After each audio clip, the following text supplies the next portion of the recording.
नमस्कार दोस्तों, स्वागत है आप सभी का सीजीपीएससी नॉलेज हब पे इस यूट्यूब चैनल पर। मैं मधु साहू आप सभी को जो है लेबर इंस्पेक्टर का सिलेबस वाइज फ्री में आपको क्लास करवाऊंगी। यहाँ पर जो है आप यूट्यूब में ये क्लासेस फ्री में देख सकते हैं। अगर आप चाहते हैं कि इससे संबंधित नोट्स हो या डीप स्टडी के लिए आपको स्टडी मटेरियल या प्रैक्टिस सेट चाहिए तो आप इसके लिए केवल जो श्रम निरीक्षक विशेष है उसकी क्लासेस हमारे ऐप से ले सकते हैं। ऐप का नाम है सीजीपीएससी नॉलेज हब, पूरा लिखिएगा, हमारे लोगों के साथ वो ऐप मिलेगा आपको।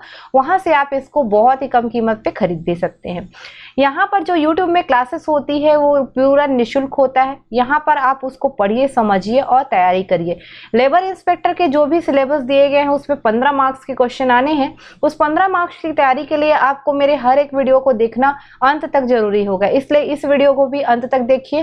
पूरा वीक जिस डेट में ये वीडियो आ रही है उसके पूरे वीक में श्रम निरीक्षक विशेष क्लासेस लेने वाली हूँ जो आपको बहुत ही ज्यादा हेल्पफुल होंगे। इसके लिए मेरे चैनल को सब्सक्राइब करिए, ज़्यादा से ज़्यादा लोगों तक इस वीडियो को शेयर करिए और कमेंट करके भी बताइएगा आपको कैसा लगा। तो सीजी लेबर इंस्पेक्टर की तैयारी के लिए जो आपके 15 मार्क्स के क्वेश्चन कहीं ना कहीं छूट रहे हैं वो यहाँ पे आपको तैयारी करने का पूरा अवसर मैं आपको देने वाली हूँ। ओके, चलिए हम लोग चलते हैं सीधे नेक्स्ट चीज़ों पर जो मैं आपको बता देती हूँ। थोड़ा सा इन्फॉर्मेशन है, उसके बाद हम आगे बढ़ेंगे। जैसे अगर आप अभी तक ऐप डाउनलोड नहीं किए हैं तो ऐप डाउनलोड कर लीजिए। सीजीपीएससी नॉलेज हब अलग अलग कोर्सेज, टेस्ट सीरीज सभी चीजें लॉन्च किया हुआ है।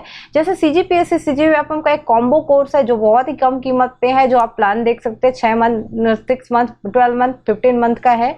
इसको आप खरीद सकते हैं। आपको इस तरीके से जब ऐप डाउनलोड करेंगे, वहां रजिस्ट्रेशन करेंगे तो आपको फीचर्ड कोर्स में ये सारी चीजें दिखेगी। एडीओ के कोर्स भी चल रहा है, अलग अलग सेपरेट कोर्स भी चल रहा है, जैसे मैथ्स का, रीजनिंग का, या फिर आपका जैसे कॉन्स्टिट्यूशन का। कई लोग को सेपरेट चाहिए होता है तो उनके लिए भी सेपरेट कोर्स यहाँ पे चल रही है जो आप बिल्कुल यहाँ पे देख सकते हैं। उसके अलावा मैं आपको बता दूं हमारे यहाँ और भी कोर्सेज हैं जिसमें से आपको मिलेंगे इंग्लिश के कोर्स। ये पूरे live class, PDF, lecture wise quiz वगैरह, टेस्ट सीरीज, रिकॉर्डेड वीडियो के साथ मिलेगा। ये पूरा आप पढ़ सकते हैं। जैसे आप श्रम निरीक्षक की तैयारी कर रहे हैं या आपका व्यापम की कोई भी एग्जाम की तैयारी कर रहे हैं जिसमें इंग्लिश पूछा जाता है तो उसके लिए आप कर सकते हैं। गौरव सर के द्वारा ये जो है इंग्लिश का ये पढ़ाया जाएगा और बहुत अच्छे से वो पढ़ाते हैं, बहुत ही एक्सपर्ट हैं इसमें। वैसे ही कंप्यूटर साइंस मतलब कंप्यूटर से रिलेटेड है तो कंप्यूटर हर एक चीज में डिमांड रख रहा है। जान रहे हैं आप 20 से 30 नंबर कंप्यूटर से क्वेश्चन आने हैं। हॉस्टल वार्डन जिसमें 50 क्वेश्चन आने हैं। अगर आप उसकी तैयारी करना चाहते हो तो बहुत अच्छे नोट्स के साथ आपको तैयारी कराया जाएगा। सेपरेट आप कंप्यूटर का कोर्स भी हमारे यहाँ से खरीद सकते हैं। इसके अलावा और भी बहुत सारी चीजें आपको मिलेगा। तो आप यही वाला ऐप को डाउनलोड करिए और डाउनलोड करके तुरंत रजिस्ट्रेशन कराइए आज ही। चलिए अभी हम चलते हैं हमारे कोर्सेज की तरफ जो कि हमारा श्रम निरीक्षक का रहेगा। यानी कि जो मेरा आज का क्लास है वो श्रम से रिलेटेड है। तो श्रम संनियम या श्रम कानून क्या होते हैं, कैसे श्रम कानूनों की रूपरेखा भारत में तय होती है, भारत में कैसे विभाजित किया जाता है, ये पूरे मुद्दों पर हम चर्चा करेंगे। उसके साथ साथ टॉपिक वाइज पूरी चीजें नोट्स मिलते रहेगी। आप प्लेलिस्ट से भी देख सकते हैं और आप जो हो कंटिन्यू हमारे साथ बने रहिए, चाहे टेलीग्राम पे या फिर आप नोटिफिकेशन ऑन करके रखिए, तुरंत आ जाएगा। शाम वाली क्लासेस ज्यादातर हम जो है प्रेफर करेंगे इसके लिए, लेबर इंस्पेक्टर के लिए। ओके, चलिए जो हमारा श्रम संनियम या श्रम कानून है उसकी मैं बात करूं तो जो श्रम कानून होता है तो कानून है मतलब कहीं ना कहीं हमारे विधायिका द्वारा क्या हुआ होगा, वो निर्माण किया होगा, यानी कि सरकार द्वारा क्या होगा, निर्मित होगा। तो कानून जो है सरकार द्वारा निर्माण किए जाते हैं। कारण भी रहता है इसका काम रहता है ऐसे कानून जो कि सरकार श्रमिकों को या रोजगार प्रदाताओं को या ट्रेड यूनियनों को तथा खुद सरकार के बीच संबंधों को परिभाषित करता हो। जैसे कि सरकार ने कोई कानून बनाया, उस कानून में श्रमिक क्या है यानी कि काम करने वाला कौन रहेगा, रोजगार प्रदाता कौन रहेगा, उसके अंतर्गत ट्रेड यूनियन है तो यूनियन कौन रहेगा और सरकार की भूमिका क्या रहेगी। जब कानून बनेगा तो सारी चीजें क्लियर होगा। तो ये श्रम संनियमन या श्रम कानून जो लेबर लॉ या एम्प्लॉयमेंट लॉ जिसको कहा जाता है, अगर कभी भी पूछे किनके बीच संबंध बताता है तो श्रमिक, रोजगार प्रदाताओं, ट्रेड यूनियन और सरकार के बीच। दूसरा पॉइंट औद्योगिक संनियमन। श्रम संनियमन समझ रहे हैं, औद्योगिक संनियमन जब यही चीजें औद्योगिक संस्थानों में, यानी कि औद्योगिक संस्थान यानी उद्योग में लागू हो जाए और वहां पर कार्यरत श्रमिकों और उद्योगपतियों पर लागू हो जाए तो उसी को औद्योगिक संनियमन कह दिया जाता है। आप श्रमिक, रोजगार प्रदाता, ट्रेड यूनियन, सरकार सभी को डिफाइन कर लिए हैं, सभी के बीच अंतर संबंधों को परिभाषित कर चुके हैं। लेकिन मान लीजिए वही श्रमिक, वही रोजगार प्रदाता औद्योगिक संस्थान में, वही ट्रेड यूनियन औद्योगिक संस्थान में है और उसी औद्योगिक संस्थान में आपको पूरी चीजों को लागू करना है, जो कानून है उसको लागू करना है। तो चूंकि ये औद्योगिक संस्थानों पर लागू हो रहा है इसलिए उसको क्या कहेंगे? औद्योगिक संनियमन। जब हम बात करेंगे तो हम इन जो श्रम संनियमन है उसको दो भागों में बांट सकते हैं। पहला है उद्योग और श्रम संबंधी विधान, जिसको आप औद्योगिक संनियमन कह देते हो सीधी सी भाषा में, यानी कि वो क्या किससे रिलेटेड रहेगा? उद्योग से या श्रम संबंधी रिलेटेड रहेगा, इसलिए हम श्रम संबंधी विधान में डाल देते हैं। जैसे आपका लेजिस्लेशन है ना, पर्टेनिंग टू फैक्ट्री एंड जो है लेबर, ये दिया है आपका, तो इनमें क्या आएगा?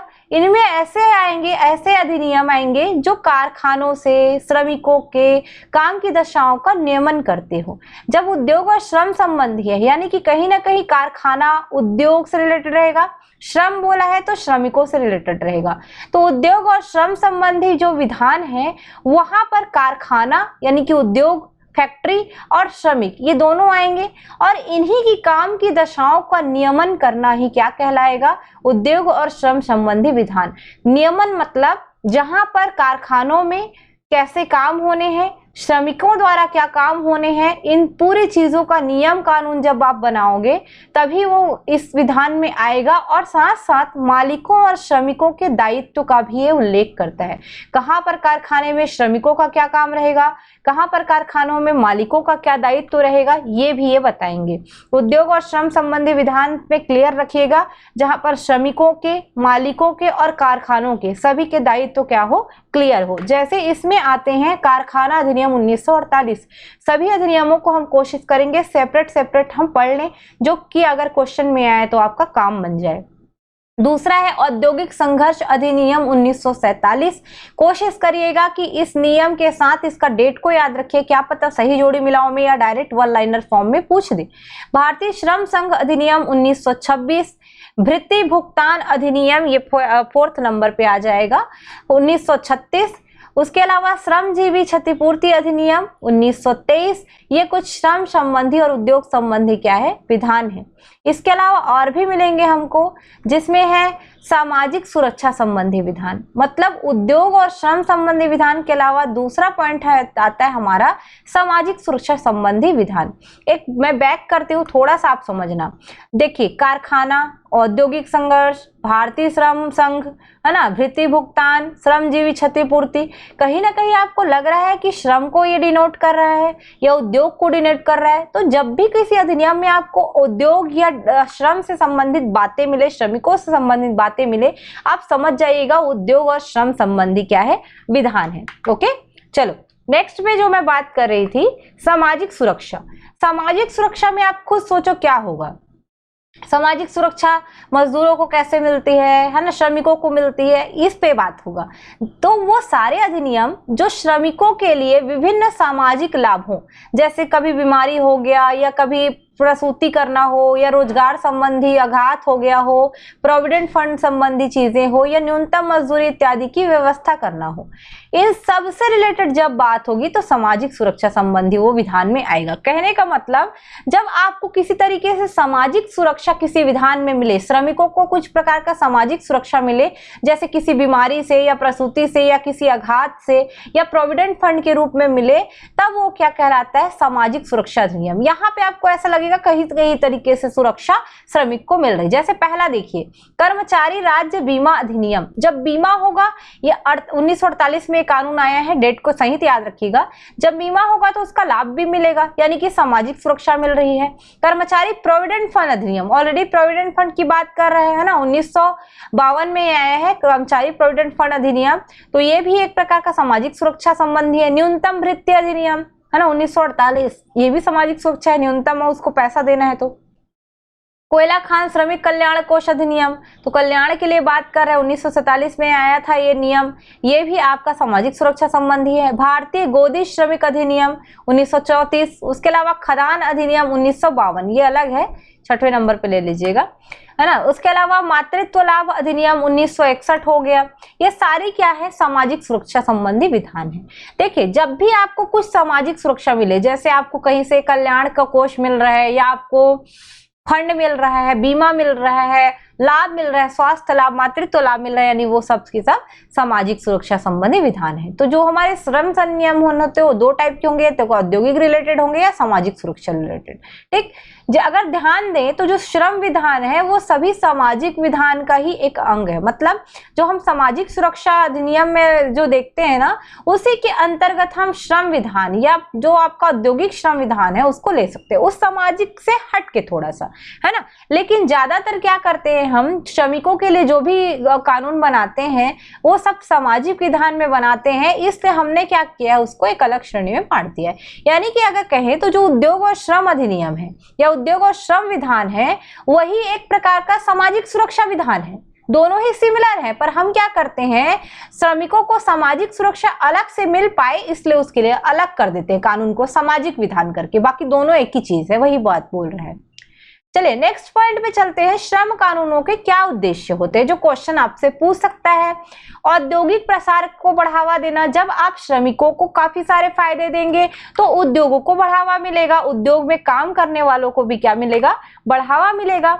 दूसरा है मजदूरी अर्जकों की स्थायी वर्ग में उपयुक्त वृद्धि करना, ज्यादातर मजदूरों में वृद्धि करना, मजदूरी वर्ग में वृद्धि करना भी इसका क्या है, उद्देश्य है।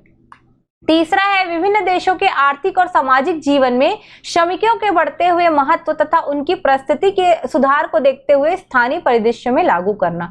मतलब जैसे देश है, अलग अलग देश है, वहां आर्थिक सामाजिक जीवन में श्रमिकों का महत्व बढ़ रहा है, तो उसको देखते हुए हम स्थानीय परिदृश्य में भी इस श्रम कानून को अपनाएंगे, जिससे हमारे यहाँ भी श्रमिकों की उपलब्धता बनी रहे।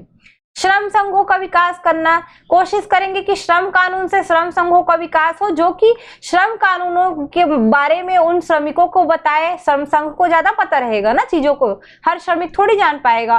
तो जब श्रम संघ बनेंगे, उसमें श्रमिक जुड़ेंगे, तो उन लोगों को उनके हक के बारे में पूरी बातें अच्छे से पता चलेगी। श्रमिक जो है अपने अधिकार के प्रति जागरूक होंगे। जब श्रम कानून आएगा तो उनको पता चलेगा उनके अधिकार क्या है, उनको क्या क्या फायदा मिलता है, ये सारी चीजें। उसके अलावा संघ श्रमिकों के भी शिक्षा का प्रसार को बढ़ावा देना। मतलब अगर संघ बनता है श्रमिकों का और वहां पर श्रमिक जाके जुड़ते हैं, तो हम कोशिश करेंगे कि वो श्रम कानून के प्रति क्या रहे, शिक्षित रहे, उनको जो है श्रम कानूनों की शिक्षा बनी रहे या मिलती रहे। तो ये सारी चीजें आपका आएगा। अगर मैं अभी तक आप चैनल सब्सक्राइब नहीं किए हो तो जल्दी से कर लो, मैं बता रही हूँ पूरा चीजों के बारे में। यहाँ पे आपको फ्री में निःशुल्क क्लास मिलेगा। पीडीएफ चाहिए, डोंट वरी, स्टडी मटेरियल चाहिए, जो भी चाहिए उसके लिए आप ऐप डाउनलोड करके वहां से ले लो, लेकिन यहाँ पे वीडियो को देख के पूरा पढ़ो। जितना आप देखोगे ना उतना अच्छे से आपको याद होगा चीजें। ओके, तो ये पूरा कंटिन्यू आएगा क्लास, उसके लिए जुड़े रहिए। भारत में जो श्रम कानूनों की रूपरेखा है, लेबर लॉ फ्रेमवर्क है, उसको थोड़ा सा डिस्कस कर लेते हैं, यानी कि भारत में श्रम कानून कैसे चलता है। याद रखिएगा, श्रम 7वीं अनुसूची यानी कि समवर्ती 7वीं में है 3 सूचियां, जिसमें समवर्ती सूची का विषय है। ये आपको क्वेश्चन पूछ सकता है, क्योंकि संविधान से इसका इंटरकनेक्शन पूछा है सिलेबस में, तो पूछ सकता है कि किस अनुसूची में श्रम को रखा गया है। तो समवर्ती सूची में है, यानी कि केंद्र और राज्य दोनों को बराबर बराबर अधिकार मिल जाता है श्रम संबंधी मुद्दों पर कानून बनाने का। जहां पे राज्य बनाना है राज्य बनाएगी, केंद्र बनाना है केंद्र बनाएगी। जहां पर दोनों का विरोधाभास हो वहां पे केंद्र का मान्य होगा, है ना। तो समवर्ती सूची का ये विषय है। अगर देखें तो केंद्र सरकार के दायरे में लगभग 44 और आपका राज्य सरकार के दायरे में लगभग 100 से अधिक कानून है। मतलब मैं ऐसा एक मोटे तौर पे बात करूं ना, तो 150 के आसपास कानून होंगे जो कई प्रकार के श्रम मुद्दों का समाधान करते हैं। हालांकि हमको सबको नहीं पढ़ना है, पर कुछ इंपॉर्टेंट को ध्यान देके चलना है। ये जो हमारा श्रम कानून है, वो आज का जो सामाजिक आर्थिक परिवर्तन हो रहा है, दुनिया जो बदल रही है, श्रम के तरीके बदल रहे हैं, तो इन श्रम कानूनों का भी महत्वपूर्ण भूमिका होता है। तो जो आधुनिक आर्थिक सामाजिक परिवर्तनों को लेकर क्या भूमिका निभाते हैं श्रम कानून, जानिए। पहला है अर्थव्यवस्था में कानूनी शक्ति, धन और अधिक महत्वपूर्ण रूप से सौदेबाजी की शक्ति का पुनर्वितरण करना। कहने का मतलब ये है कि अर्थव्यवस्था में कानूनी शक्ति, मतलब आप अगर कानून के बारे में जानते, श्रम कानून के बारे में, मतलब अर्थव्यवस्था में आप उसको बेहतर समझ पाएंगे। जो धन है, अगर आपको कानून की जानकारी है तो आप और अच्छे से सौदेबाजी कर सकते हैं, मतलब डील कर पाएंगे। जैसे अर्थव्यवस्था में आपको धन का डीलिंग होता है, पता है आपको व्यापार होता है, लेकिन आप कानूनन रूप से नहीं जानते कि आपको सही क्या चीज का व्यापार करना है, सही तरीका क्या है, तो आप गलत वो में भी जा सकते हैं ना, गलत मामले में पड़ सकते हैं। तो आपको अर्थव्यवस्था को कानूनी शक्ति प्रदान करता है ये हमारा श्रम कानून, और आपको बताता है कि आपको किस प्रकार के व्यवहार करने, किस प्रकार के नहीं, यानी कि आपके सौदेबाजी की शक्ति को पुनर्वितरण को जो है बढ़ावा देता है।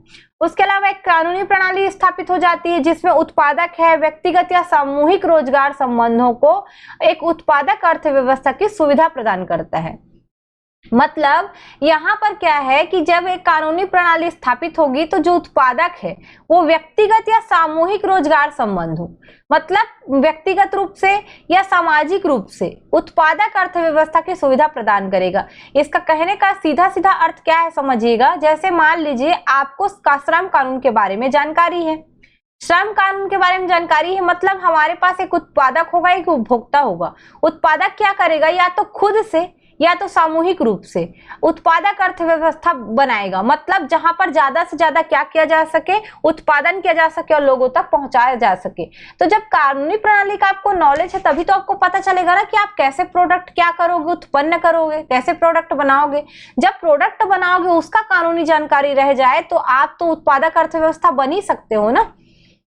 काम पर मौलिक अधिकार और सिद्धांतों की स्पष्ट निरंतर अनुस्मारक और गारंटी प्रदान करें जिससे व्यापक सामाजिक स्वीकृति मिले। इसका मतलब ये है कि आप जिन कामों के लिए श्रम कानून को बनाए हो उसमें आप मौलिक अधिकारों को भी ध्यान दो, आप नीति निर्देशक सिद्धांतों को भी ध्यान दो, और उस दोनों को ध्यान देते हुए आप श्रमिकों को सुरक्षा की गारंटी प्रदान करो जिससे एक व्यापक सामाजिक स्वीकृति मिले। मतलब जब आप ये गारंटी प्रदान कर दोगे संवैधानिक रूप से, कानूनी रूप से जब आप जो है गारंटी प्रदान करोगे तो समाज में भी लोग जो है उस श्रम कानून को मानेंगे। तो ये श्रम कानूनों की रूपरेखा है। पहला समवर्ती सूची का विषय है। दूसरा इसका 3 महत्वपूर्ण भूमिका। पहला कानूनी शक्ति आएगा तो धन का जो है सौदेबाजी आसान होगा, है ना। उसके अलावा दूसरा कानूनी जब प्रणाली स्थापित होगा तो उत्पादक अर्थव्यवस्था हम बन जाएंगे क्योंकि हमको पता रहेगा हमें क्या उगाना है क्या नहीं। तीसरा, जब काम पर मौलिक अधिकारों और सिद्धांतों का स्पष्ट रूप से उसमें लागू होंगे तो लोगों का जो हित है उसका सुरक्षा आसान हो जाएगा, उनको जो है गारंटी मिल जाएगी उनके मौलिक अधिकारों सिद्धांतों की रक्षा की, और फिर ये समाज में भी लोग उसको क्या क्या श्रम कानून को फिर मान्य कर देंगे। तो ये आपका फ्रेमवर्क है। यहाँ तक अभी जो है ये जो पढ़ रहे हो इसी में आपको श्रम कानूनों का इतिहास मिलेगा, कैसे भारत में कानून आए और कैसे अभी तक कानून बने हैं, वो संविधान के साथ संबंध, संविधान में कैसे इसके लिए प्रावधान किए गए, ये सारे टॉपिक अगर आप पढ़ना चाहते हैं तो आपको जुड़े रहना है CGPSC नॉलेज हब के साथ। आपको मैं जो चीजें बताऊंगी, जो चीजें समझाऊंगी, आपको बस वही करना है, आपका बहुत अच्छे से काम बन जाएगा। आप बुक लेना चाहते हैं बेशक लीजिए, लेकिन कई चीजों को आप यहाँ से सीख सकते हैं बिल्कुल निःशुल्क। ओके, चलिए मैं कुछ बता देती हूँ आपको लास्ट जाते जाते। आप अभी CGPSC नॉलेज हब का ऐप डाउनलोड करिए जहाँ कोर्स का, टेस्ट सीरीज का जो यूट्यूब में पढ़ा रही हूँ ना उसके PDF यहाँ इस सेशन में मिलेंगे, यूट्यूब लेक्चर PDF में। उसके अलावा जितने भी यूट्यूब लेक्चर हैं वो यूट्यूब वीडियो लेक्चर में भी आ जाते हैं एज इट इज जो यहाँ पे मिलते हैं। और उसके अलावा हमारे कोर्स में जैसे कॉम्बो कोर्स चल रहा है, मैथ्स रीजनिंग का अलग बैच है, एडीओ का अलग बैच है, कॉन्स्टिट्यूशन, कंप्यूटर, सारी चीजों का अलग अलग बैच बन रहा है। आप वहाँ सभी कोर्स जो है परचेस कर सकते हैं। टेस्ट सीरीज के लिए SI का, एडीओ का, शिक्षक का अभी ले सकते हैं, अभी 3 टेस्ट सीरीज हमारे पास उपलब्ध है। बाकी अगर आप यूट्यूब लेक्चर चाहते हैं जैसे बाल मनोविज्ञान का है, लेबर एक्ट का जो है प्रैक्टिस सेट है ना, वो सारी चीजें आपको मिल जाएगा। ये एक्चुअल में 15 मार्क्स का है, ये थोड़ा सा यहाँ पे 10 मार्क्स लिखा हुआ है, ठीक है। उसके अलावा छत्तीसगढ़ सहायक शिक्षक का जो यूट्यूब नोट्स आता है, यानी कि जो आपका हमारा पेडागॉगी का जो भी MCQs वगैरह आता है वो मिल जाएगा। अगर कोई थ्योरी नोट्स हम यूट्यूब में लाते हैं तो उसको मिल जाएगा, यानी कि टीचर्स वाला जो भी चीजें हैं वो यहाँ पे आपको ईजिली मिल जाएगा। तो इस सब के लिए आप जो है ज्यादा से ज्यादा जुड़े रहिए। चलिए अभी के लिए मैं इस क्लास को ओवर करती हूँ। एक शॉर्ट क्लास था, इसके बाद जो आएगा वो बहुत बड़ा क्लास होने वाला है, जब विधियों को जो श्रम विधि है उनके इतिहास को आप पढ़ोगे, है ना, कॉन्स्टिट्यूशन के साथ जो है उनके कनेक्शन को पढ़ोगे। तो उसके लिए आप प्रिपेयर रहिए नेक्स्ट क्लास के लिए। हम मिलते हैं बहुत जल्द।